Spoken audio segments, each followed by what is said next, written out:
বাসায় আমি একা ছিলাম, সেজন্য আমি টাঙ্গাইলের বিখ্যাত একটা ইফতারের রেসিপি করেছিলাম নিজের জন্য।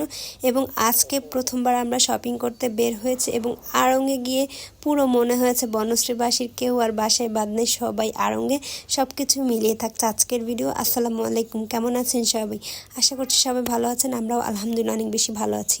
আজকে বাসাতে আমি একাই, তানভীরও অফিসে, আর কেউ বাসায় নেই, আমি এবং নীলপদ্ম। তো আমি ভাবতেছিলাম যে আমি কি রান্না করব বা ইফতারে কি করব। তো হঠাৎ করে মাথায় আসলো যে ফাহমিদের যে টিচার আপু টাঙ্গাইল ওদের বাসা, ওখানে একটা বিখ্যাত খাবার করে বুটের পোলাও টাইপের কিছু একটা, সেটা কাবাব দিয়ে খায়, খেতে কিন্তু অনেক মজা লাগে। তো আমার আগেই ফ্রোজেন করা কাবাব ছিল, আর আমি রান্নাবান্নাও কমপ্লিট করে ফেলেছিলাম। সেদিন ডিম আলু রান্না করেছিলাম আর কাঁচকলা চিংড়ি মাছ।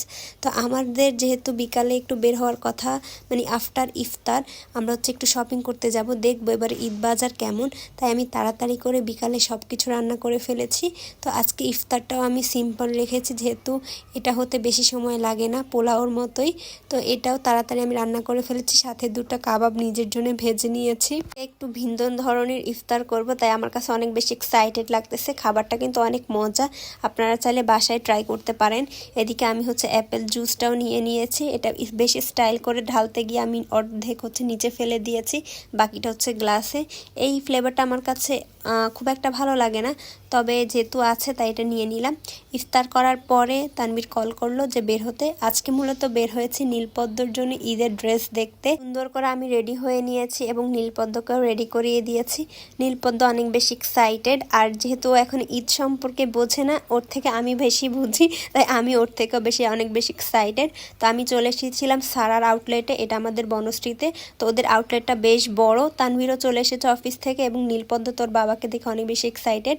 আমার কাছে সব থেকে বেশি ডিসঅ্যাপয়েন্টেড লাগে, বা এখানে যতগুলো শোরুম আছে, 12 বলেন, তারপরে সারা বলেন বা অন্যান্য, ওরা না বেবি কালেকশন খুবই কম রাখে। যা স্টার্টিং হয় বেবির বয়স 3 বছর 4 বছর, ওই ধরনের বেবির পাওয়া যায়। নীলপদ্মর বয়স এই সাইজের আমি খুব একটা জামা পাই না, আর যদিও পেয়ে থাকি সেগুলা অ্যাভারেজ ফ্রক টাইপের হয়।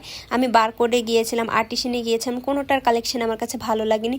এরপর আমি কান্ট্রি বয়তে আসলাম, এসে দেখলাম যে সেখানের কালেকশানও সেম, ওদের আগের কালেকশনগুলা।